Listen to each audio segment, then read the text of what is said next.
aqui na área da Arena, uma palestra Maturidade em Sustentabilidade, o caso da cadeia produtiva no ambiente da indústria 4.0, a ser proferida pelo professor Oswaldo Luiz Queiras, da Universidade Federal Fluminense.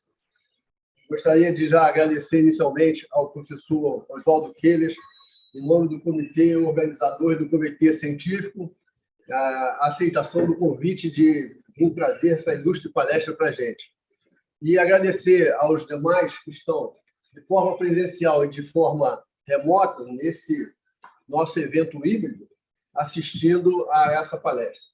Então, eu agora vou fazer a apresentação do professor Oswaldo Queiras, antes de passar a palavra para ele dar início à sua apresentação.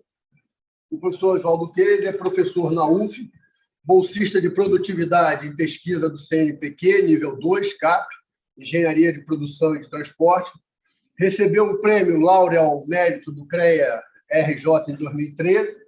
Foi presidente da Associação Brasileira de Engenharia de Produção, ABEPO, nos mandatos de 2006 e 2009. É coordenador do LATEC, Laboratório de Tecnologia e Inovação da Universidade Federal Fluminense, vice-coordenador do mestrado profissional em Sistemas de Gestão do Departamento de Engenharia de Produção, da UF, e também coordenador do doutorado em Sistemas de Gestão Sustentáveis da Universidade Federal Fluminense.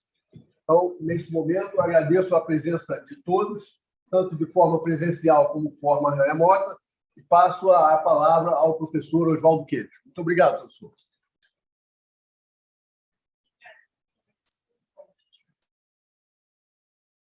Som. Avisa aí. Som. Som, professor. Seu microfone está desligado, professor.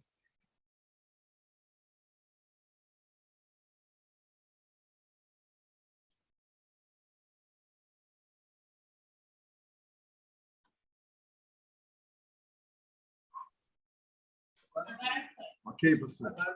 Passa a palavra ao senhor, professor. Como é que faz para aparecer agora a apresentação? Me ajuda aí. Compartilhar a tela aí embaixo. Apareceu? Sim. Ok. Ok, né? Então, senhores, bom dia. Agradeço o convite formulado pelo professor e eu vou agora fazer uma apresentação da minha área de trabalho, né, no LATEC, na Universidade Federal Fluminense, no meu pensamento, né, do profissional Oswaldo Queiras e da pessoa Oswaldo Queiras, que está confundindo tudo nessa linha de pesquisa aí. Primeiramente, quem somos, né? Eu já apresentei meu nome, eu sou oriundo da engenharia civil, mas pela paixão e pela afinidade, migrei para a área da produção. Como disse o professor, eu fui presidente da ABEPRO, né, Associação Brasileira de Engenharia de Produção, e o que eu pretendo hoje, o que eu preparei, né, que eu estudei, que eu li, etc., ensaiei, viu, professor Guzmão? Fiz tudo isso para poder não fazer feio para o seu convite. Então, nós vamos...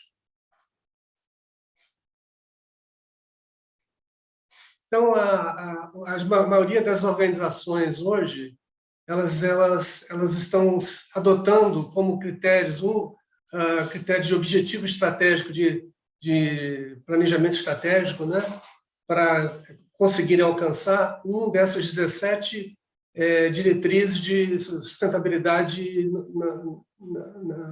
no planeta Terra, né? Quer dizer, na sua função, que é organizacional, que é produzir, vender serviço, vender produto. Uma dessas, ODS, Objetivo de Desenvolvimento Sustentável, são adotados no planejamento estratégico. Então, as empresas que trabalham com transporte, as empresas que são transportadoras, ou então têm a sua organização focada em serviço ou produto, adotam, e isso tem sido cobrado pelos especialistas, né? Por quem é formador de opinião para a Bolsa de Valores, por exemplo, para também quem vai querer ser reconhecido como uma empresa ESG, uma empresa que pratica boas práticas de gestão ambiental, social e econômica, governança e gestão. Então, nós temos esses ODS aí que são famosas e cada vez mais presentes nos parâmetros das pesquisas e do planejamento estratégico das organizações. O nosso tema, como o professor já afiançou, né? Maturidade na cadeia produtiva, falando em economia circular, sustentabilidade, indústria 4.0. Então, nós vamos falar sobre sustentabilidade exatamente no escopo da indústria 4.0, ou seja, no ambiente tecnológico da indústria 4.0. Essa é a nossa proposta de hoje. Eu tenho aqui na lapela um distintivo, né? De propósito não tirei, eu sou membro da Academia Brasileira da Qualidade, recebi a semana passada lá em São Paulo, fui eleito membro da academia, e essas conquistas, essas realizações, né, que a gente vai realizando ao longo da nossa vida, são produto do acaso, né? Muitas vezes você sabe que você não merece. Por exemplo, o convite que o Gusmão fez aí, eu falei, gente, não mereço esse convite, mas já que ele me fez o convite, eu vou me esmerar, vou me colocar lá meu blazer para poder ser digno desse convite. Então, o que nós estamos esperando nesses próximos tempos ou no tempo atual? Tem as diversas revoluções, né, que houveram no ambiente da indústria de serviço, no ambiente da produção, ao longo do tempo, e nós estamos hoje numa etapa onde a sustentabilidade é cobrada de pequenas empresas, de grandes empresas, de médias empresas, é cobrado do governo federal, é cobrado de todos os intervenientes aí na economia, na produção do país. Então, nós temos aí os diversos... para se terem uma ideia, essa evolução está tão rápida para novos modelos de negócio, que recentemente eu recebi um convite, um pedido, né, de uma indústria de São Paulo, uma indústria de cosméticos muito famosa, que eles queriam contratar um engenheiro radar, né, aliás, um gestor radar, gerente radar. A palavra radar me ganhou assim, curiosidade, né? Então, por que a palavra radar ao lado do gerente radar? Né? Porque, na verdade, a empresa espera que seja aquele profissional que seja sempre atento às novidades dos modelos de gestão, que estão, hoje em dia, se superando em velocidade de realização. Né? Então, é importante que você leia artigo, cada profissional já formado, mas é importante continuar a leitura, buscando novos artigos, novas abordagens, e eu chamo bem sempre atenção aos nossos alunos de mestrado, doutorado, graduação. Quando a gente vai produzir um trabalho final de graduação, mestrado, doutorado, tem que realmente estar no estado da arte, né? Ou seja, não adianta você ficar produzindo com metodologia, mirando o efeito passado. O efeito, até há pouco tempo atrás, era de que importante era transportar mercadorias. Hoje em dia, é transportar mercadorias com segurança, com saúde para os motoristas, para os trabalhadores, com menos emissão de gases de efeito estufa, com controle do tempo, pelas metodologias, pelas tecnologias diversas que existem hoje. Nós vamos falar en passant das mesmas. E aí, nesse ambiente, né, eu tenho uma experiência, né, algum tempo atrás, nós convidamos um professor para poder fazer uma palestra de abertura numa empresa, né, que nos contratou o LATEC, para poder falar sobre gestão, falar sobre motivação. E aí ele foi num ambiente predominantemente feminino, ele começou a palestra dele falando de mulher no volante, fazendo piadas de mulher no volante, e imediatamente eu recebi um telefonema, eu não estava no auditório, eu não estava no auditório, e realmente ficou assim chato, né? Porque não era devido àquele tipo de abordagem, da mesma maneira que essa projeção que eu estou fazendo aí, né? A propaganda que surgiu na época do lançamento do Fusquinha aqui no Brasil, mais cedo ou mais tarde, sua esposa vai dirigir. Esta é uma das razões para você possuir um Volkswagen. Quer dizer, para você já sabendo como é que você vai consertar, quais as mecânicas você vai levar o carro, porque sabia que a mulher ia maltratar o carro. Mas isso aí é página virada, né? Hoje em dia nós sabemos do respeito, da sensibilidade com que nós devemos tratar a diversidade, né? A diversidade é outro ponto que precisa... Hoje nós vemos nos caminhões, pelo Brasil afora, nos transportes em geral, as empresas, até eu orientei uma tese de doutorado recentemente, que o aluno fez o estudo de como adaptar os canteiros de obra de construção pesada, construção de hidrelétrica, de estrada, que era um canteiro de obra focado só em mão de obra masculina, e ele fez um trabalho de pesquisa em 5 canteiros de grandes construções, de grandes empreendimentos, exatamente focando com as próprias mulheres que trabalhavam nos canteiros, o que deveria ser feito para poder ambientar o canteiro melhor para as mulheres, né? Então, quando eu falar de sustentabilidade, eu não estou só falando de verde, nem de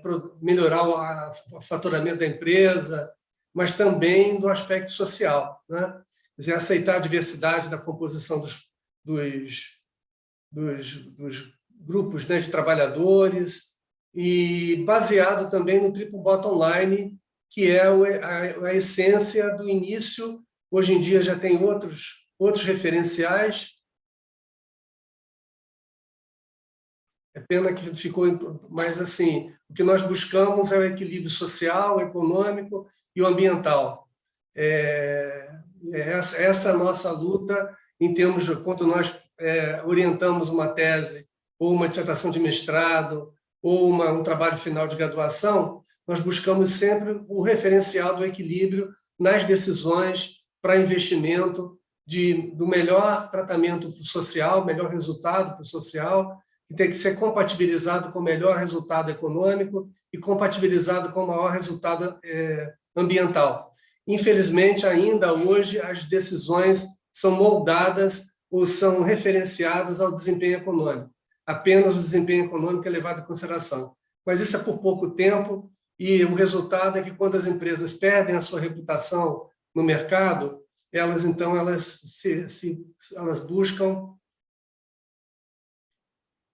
buscam então agir sustentavelmente com efetividade, né? Efetividade, como os senhores sabem, é um resultado de eficiência, eficácia e resultado útil.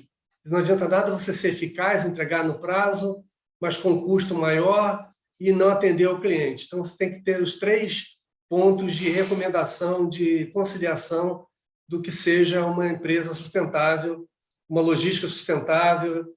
Por exemplo, esse slide aí, eu chamo a atenção que no Financial Times surgiu em 2021, no final de 2021, uma notícia de que a Nestlé reconhece em documento interno que mais de 60% dos seus produtos não são saudáveis. Ou seja, se ela já reconheceu que não são saudáveis, o que ela está fazendo para torná-los saudáveis?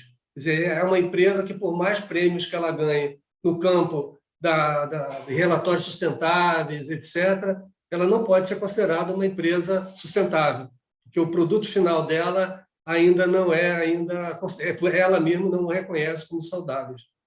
A Nestlé tem comprado várias empresas, startups que têm produzido alimentos orgânicos, e ela está fazendo um ensaio dela para poder produzir aquilo que o público quer, né? Hoje nós queremos todos alimentos saudáveis, alimentos sem agrotóxico, alimento de boa origem, favorecendo os produtores locais e o país local, né, sem ter que importar, que a importação denota uso de transporte, e o transporte produz gases de efeito estufa, e o transporte é caro, encarece o produto. Então, tem toda uma complexidade envolvida, né, que está sendo resolvida através da pesquisa.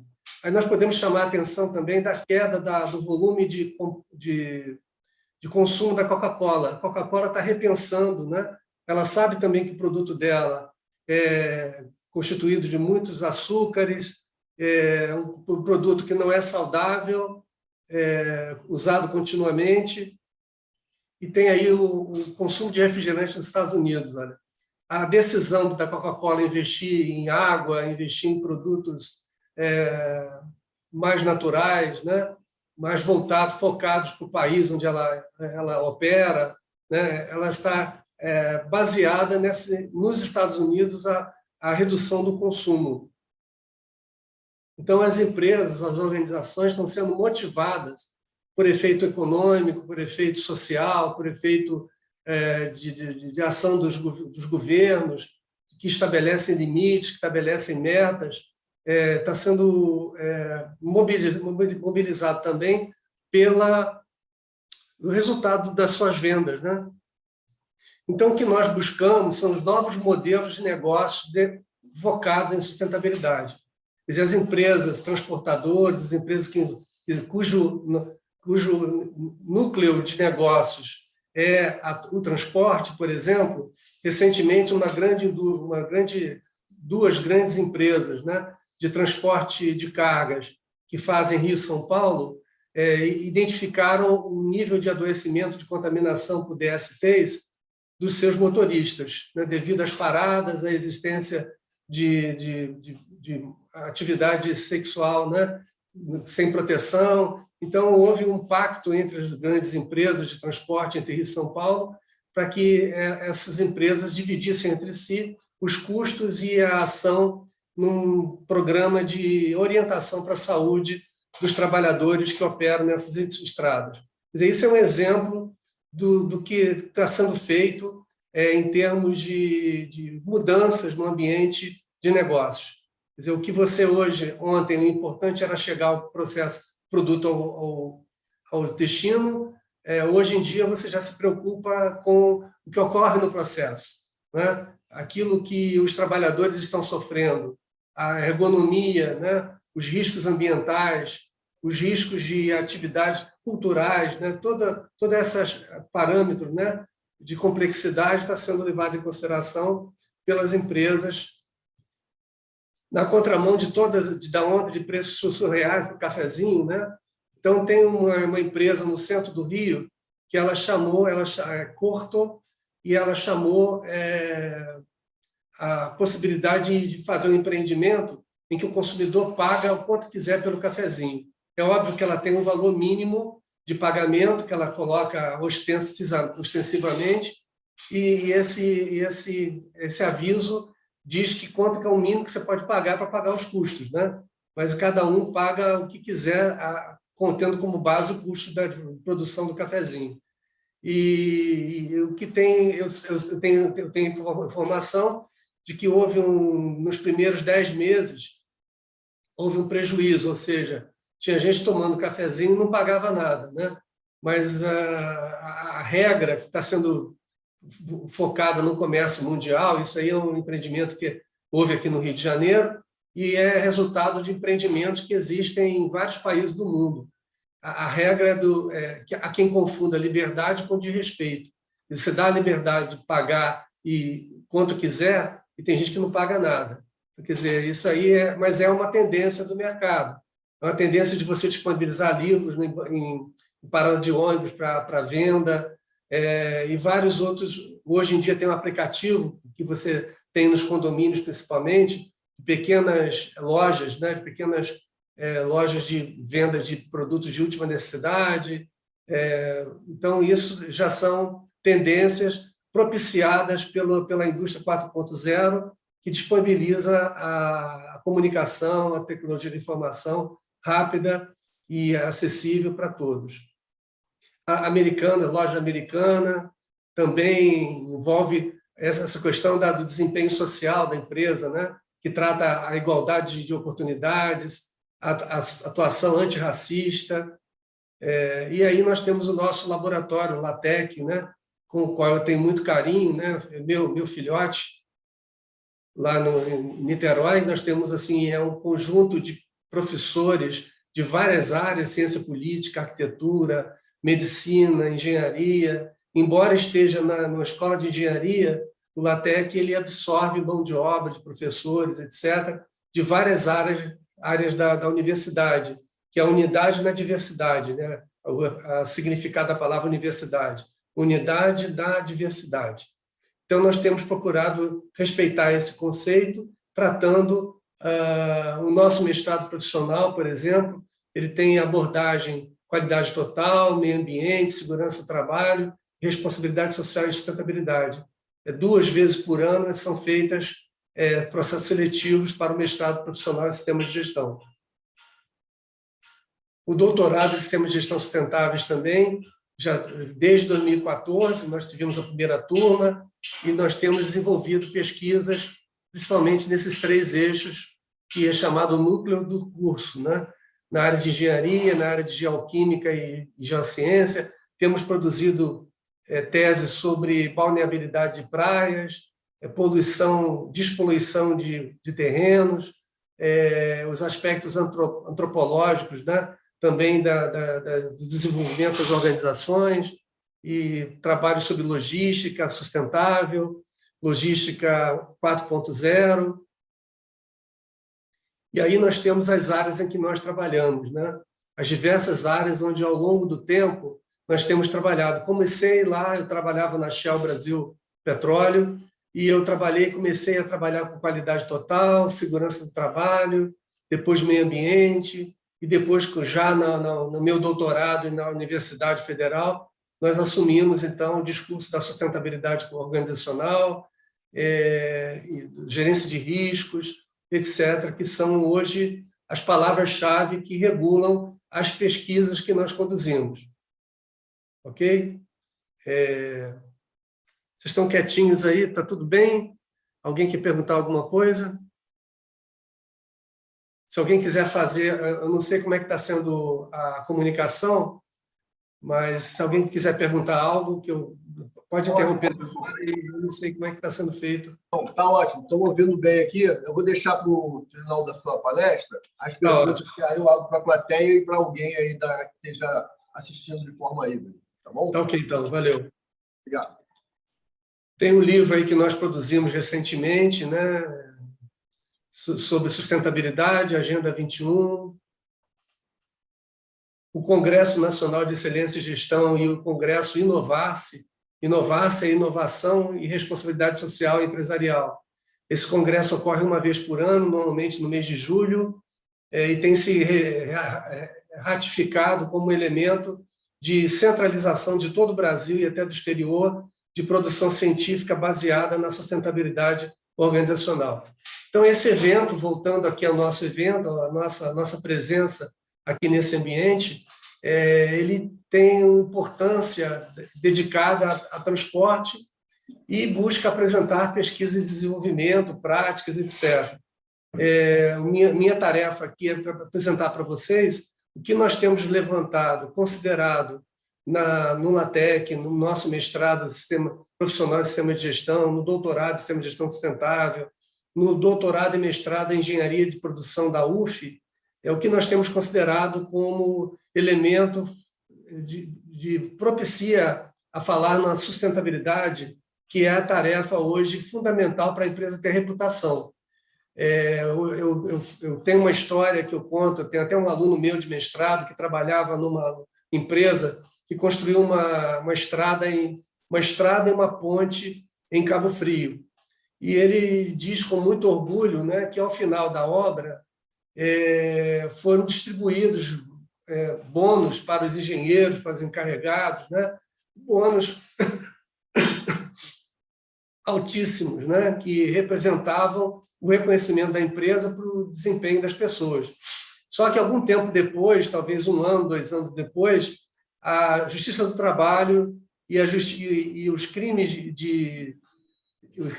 ambientais mobilizaram indenizações vultosas para a empresa. E todo aquele valor que ela tinha distribuído foi consumido, né, já estava na mão dos engenheiros e encarregados, etc.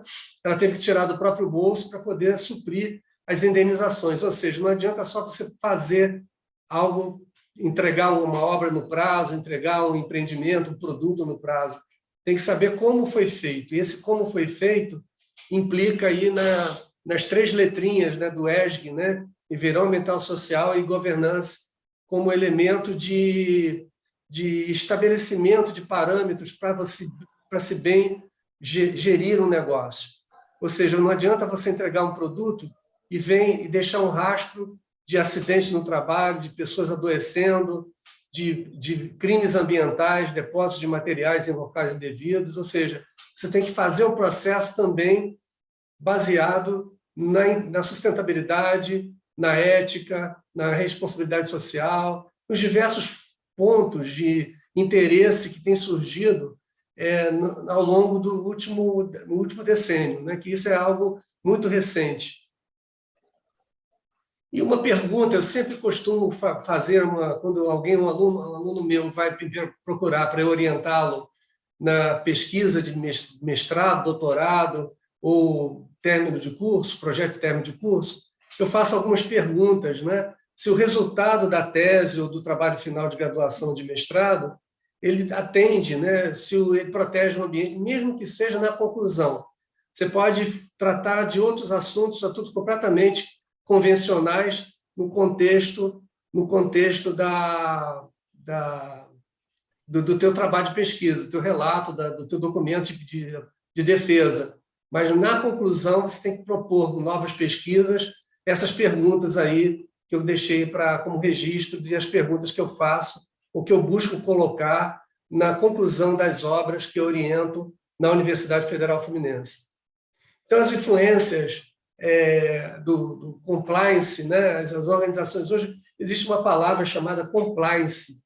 Compliance, o que é o compliance? O compliance é a empresa garantir que ela pratica a totalidade das normas técnicas, das normas legais, das questões éticas e das influências do mercado onde ela atua.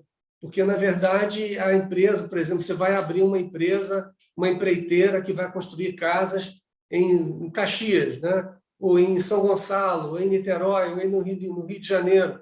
Você tem que saber a linguagem que é praticada. Você vai operar uma fábrica em Angola, você tem que saber as práticas sociais. Então, tem a questão da ética, tem a palavra ética, e a ética é comum e universal. A ética representa o bem comum, né? Então, a ética não é adequada, não é influenciada pela cultura local. A ética é aquilo que é feito para o bem comum. Se a tua decisão for para o bem comum, ninguém vai se sentir prejudicado, então a sua decisão é ética.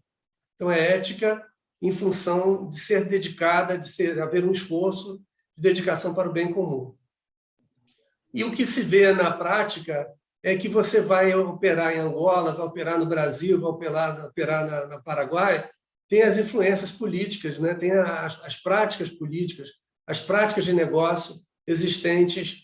E um aluno meu levantou uma teoria, né? uma literatura que fala na gestão do ambiente confuso, né? Ou seja, existe a tendência que nós estamos vendo aí e, ao mesmo tempo, as práticas locais induzem ou recomendam outro tipo de realidade, né? Então, existe o esforço da empresa para a empresa mudar, né? Cultura interna, decisões focadas em práticas de negócios éticas, mudando a cultura local. Então, nós temos aí o Winston Churchill, de intensas complexidades, intensas simplicidades emergem. Então, tudo isso que eu estou falando, que parece muito complexo, mas à medida que vai sendo tratado como solução de problemas de empresas, de governo, de populações, etc., eu participo de jornais internacionais que analisam soluções dadas. Tem alguma orientação, Moura? Tem alguma orientação? Não, né?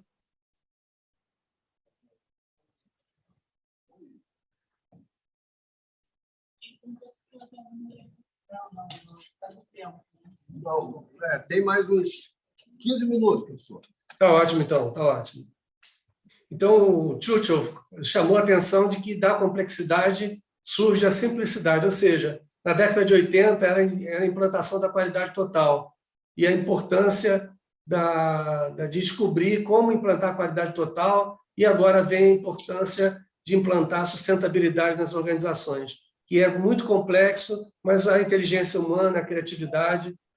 Então, a tendência que nós temos hoje de tomar da natureza, fabricar e depositar o lixo, né?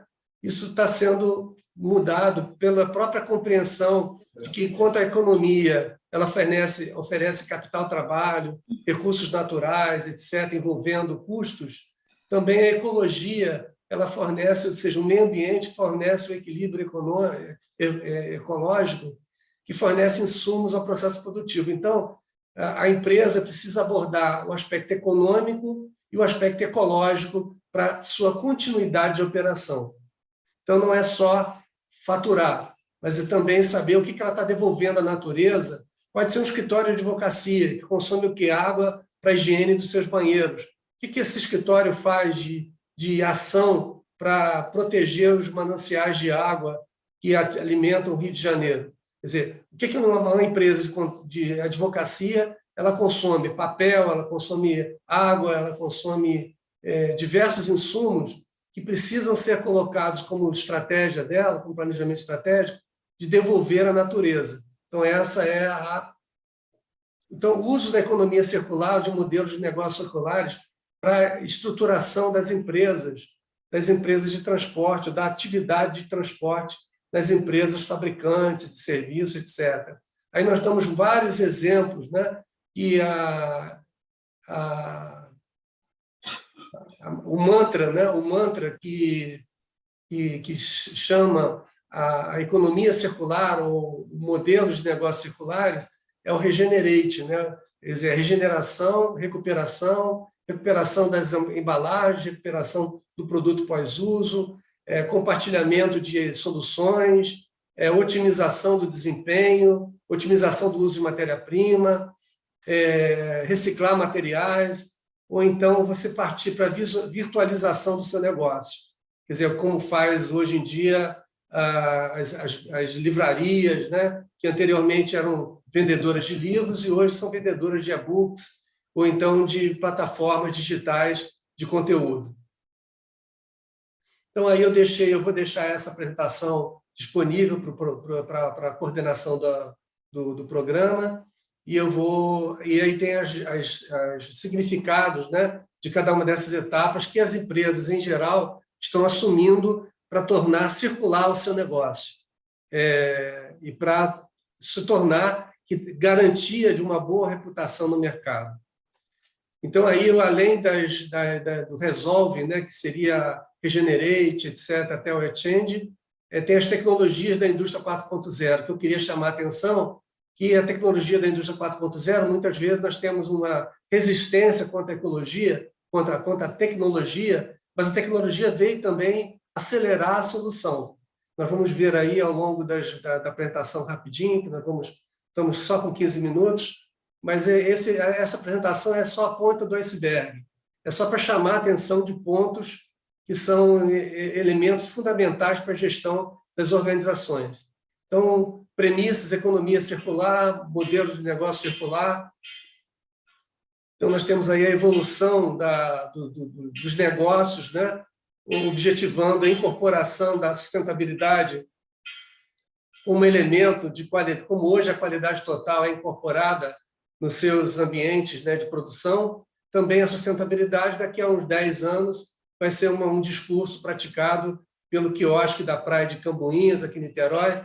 Eu chegava no outro dia na praia e via que, desde o momento em que eu deixei meu carro no estacionamento, tinham placas pedindo que eu mantivesse o caminho até o quiosque limpo, que eu guardasse os resíduos para depositar no local adequado. Então, se um quiosque tem essa preocupação, uma pequena e média microempresa, grande empresa, é obrigado, então, a manter a sua reputação. Então, eu escolhi aquele quiosque que teve o trabalho de tornar responsável a trajetória do seu cliente, eu escolhi aquele quiosque e, como eu, muitas outras pessoas escolhem o trajeto que a empresa aponta como elemento. Esse aqui foi um capítulo de livro que eu escrevi recentemente também, só para exemplificar a nossa produção, mas quem for no meu currículo Lattes tem lá toda a minha produção científica focada nesses aspectos de equilíbrio social, de governança. Então, hoje, com muita honra, estou aqui participando do 19º Congresso Rio de Transportes, e a questão que eu coloco sempre na pesquisa, para orientar os alunos, é: minha pesquisa contribui para a sustentabilidade? Nem que seja na conclusão, tem que constar. E a interrogação que fica é como nós podemos usar o conhecimento desenvolvido até o momento para produzirmos produção sustentável, transporte sustentável. Então, essas são as dicas que eu dou a partir de tempo de produção, tempo de estudo, tempo de orientação. Tem um livro do Hart, que fala do capitalismo na encruzilhada, né? Então, quer dizer, a encruzilhada, a inclusão do social é o futuro do capitalismo, ou seja, não adianta só você ter bons resultados econômicos se socialmente o entorno da sua empresa está empobrecido, com muita marginalidade, com muita ocasião de assaltos e violências, etc. Então, a logística tradicional e a logística reversa surgem, então, como elementos de ressonância da engenharia de produção, da gestão da logística, para responder ao evento que hoje em dia se espera de uma organização. Hoje em dia se espera de uma organização planejamento, controle, informações, transparência e exigência do cliente, que hoje a exigência não é só do cliente, hoje a exigência dos stakeholders, né? Que é uma clientela bem ampliada, bem ampliada. Então, nós temos aí o fluxo de informações de um lado e o fluxo de produção do outro, de se dirigindo ao consumidor final e retornando sob o ponto de vista de informações, de demanda. Agora nós temos já, de alguns anos para cá, a lei nacional que trata dos resíduos sólidos, né? Então, obriga as cidades, e eu orientei uma tese uma dissertação de mestrado recentemente, que, por incrível que pareça, um trabalho de mestrado que talvez não gerasse grande repercussão, e nós fomos chamados até para apresentar em Paris, com tudo pago, o resultado da nossa pesquisa, exatamente sobre a implantação de tratamento dos resíduos sólidos do meio urbano, né? Então, nós temos aí os fluxos, né, da logística reversa.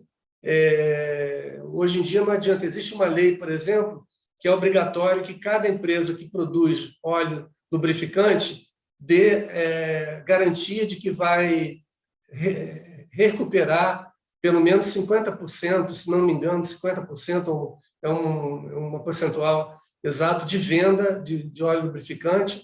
Só que você pega uma empresa que compra óleo lubrificante na Amazônia, como é que ela vai fazer, quer dizer, para recuperar? Então, essa empresa onde eu trabalhei, inclusive, ela vende o produto dela, o óleo lubrificante dela é mais caro que a concorrência, mas ela se obriga, ao final do uso útil do óleo lubrificante, tem um determinado momento, tem a vida útil do lubrificante, das máquinas, dos veículos, etc. Então, ela se obriga a recuperar, a recolher esse óleo lubrificante já usado para a empresa fabricante, que no caso, essa que vende o óleo lubrificante. Poderia ser considerado anticomercial, antimercado, mas ela vende, ela avisa: olha, eu estou vendendo mais caro, mas essa diferença você vai ganhar, porque você vai ter que pagar a recuperação ou destinação desse óleo lubrificante. Então, a empresa, ela pratica isso, ela está tendo sucesso, é porque ela está sendo compreendida pelo mercado aí que está sendo onde nós vivenciamos. O processo logístico direto e reverso, quer dizer, o processo logístico direto e aquele que recupera, por exemplo, os pneus também, né? Os pneus já existe uma lei no Brasil, obrigatoriamente, os fabricantes de pneus têm que demonstrar, têm que ratificar, têm que comprovar a recuperação de um percentual de pneus produzidos, recuperados e transformados em matéria-prima para fabricação de asfalto, fabricação para uso em termoelétrica e outros usos que são parte dessa logística reversa aí. E aí os mecanismos criam, então, novos empregos, né?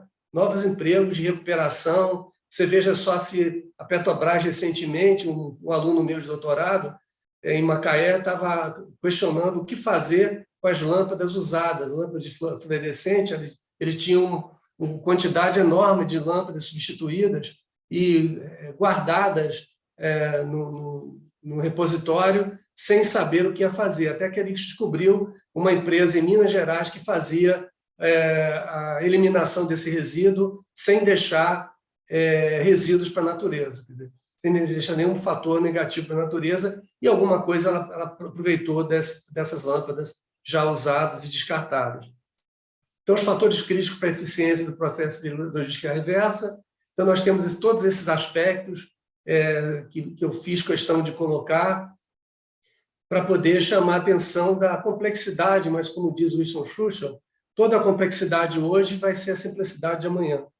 Ou seja, tudo aquilo que era uma questão complicada para a qualidade total, quando você falava em satisfazer o cliente na década de 80, hoje já se vê com uma certa cuidado, né, e maestria, o cuidado com o meio ambiente, com a ética do comércio. Por exemplo, todo mundo reconhece a Natura como uma empresa sustentável, o preço dela na Bolsa de Valores, o preço de mercado da Natura é 5 vezes o valor do patrimônio físico dela, do ativo dela, tudo devido à reputação que ela traz para o mercado. Mas recentemente ela lançou um produto e houve uma reverberação, né? Porque ela lançou um produto que era embalado em madeira nobre. Aí o pessoal começou a perguntar, de onde que ela tirou essa madeira nobre, né?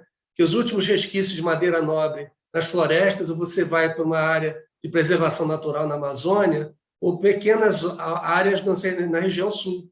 Então, ela teve que responder e assumir o compromisso de financiar o replantio nas áreas prejudicadas, né, do tipo de árvore que produz a madeira nobre. Ou seja, toda empresa erra, todos nós erramos, e tudo isso que eu estou expondo são chamados de atenção. Você não vai encontrar nenhuma empresa que pratique tudo isso, mas são empresas que têm o compromisso, né? O compromisso de fazer o melhor, né? Fazer o melhor, fazer o certo. Então, a sustentabilidade, exemplo da Philips, por exemplo, da Philips, da reciclagem, casos de sucesso, e tem outras empresas, a Coca-Cola, por exemplo, e aí nós chamamos a atenção de que alguns exemplos de impacto da indústria, agora falando da indústria 4.0, na sustentabilidade, ou seja, a produção de peças sobressalentes usando impressão 3D, ou seja, a impressão 3D, que era um mero instrumento de laboratório da universidade, passa a ser hoje um elemento, e nós visitamos uma empresa de construção civil há 2 semanas atrás, e eles lá usam a impressão 3D no processo deles de trabalho, de produção de peças, produção ou seja, o comum hoje em dia vai ser em cada canteiro de obra, em cada fábrica, você tem uma impressora 3D para produzir os produtos e peças, os componentes necessários, reduzindo, então, o transporte. Menos o transporte, menos um custo que você vai ter preocupação. O que o mercado pede a logística 4.0, o mercado pede a logística reversa, e as práticas sustentáveis da cadeia de suprimentos são fundamentais. Então, nós temos impacto tecnológico, ambiental, social e econômico, que a empresa precisa organizar para que seja uma indústria 4.0, uma empresa 4.0, um serviço 4.0, e hoje em dia se fala em hospitais, serviços de saúde 4.0. Ontem eu participei de uma tese, uma defesa de dissertação de mestrado, onde falava exatamente o Hospital 4.0. Então, a logística 4.0, eu tinha reservado até um filme para passar, mas o assunto é bom e é importante que a gente esteja trabalhando para daqui a 100 anos a Terra não estar dessa maneira assim, ou seja, de qualquer maneira, o Brasil, por exemplo, estará imerso numa zona inabitável por causa das enchentes, secas ou clima externo. A exploração intensa, deixar nossas pegadas ecológicas razoavelmente controladas, né? E usar biocombustível, usar elementos, e agora eu termino a minha apresentação garantindo a vocês que essa tese, essa apresentação vai estar disponível aí para os elementos dos organizadores. E eu me coloco também à disposição, tem o meu e-mail aí, lá da UF, quem quiser orientação sobre fazer uma pós-graduação, pode ser um MBA, então pode ser um mestrado, doutorado, estou à disposição para orientá-los com muito carinho, com muito respeito. Professor Oswaldo, muito obrigado aí pela sua ilustre palestra, pela sua apresentação brilhante, trazendo a inovação, o impacto, né, da indústria 4.0 com o problema da sustentabilidade, né? E a sua apresentação nos mostra que as empresas precisam estar preparadas para essa grande mudança, como a prova do seu exemplo da Coca-Cola, né, que precisa rever os seus processos para garantir, né, no futuro a sustentabilidade e um retorno para a qual a sociedade deseja ter uma vida ambientalmente melhor, com melhor qualidade de vida, né, e uma melhor prosperidade para a própria sociedade. Que eu acho que vai ser um grande desafio, né, nessa sociedade do conhecimento, onde também temos em contrapartida a questão do atendimento, como o senhor botou nesse último slide, o que será a nossa terra daqui até o ano de 2100.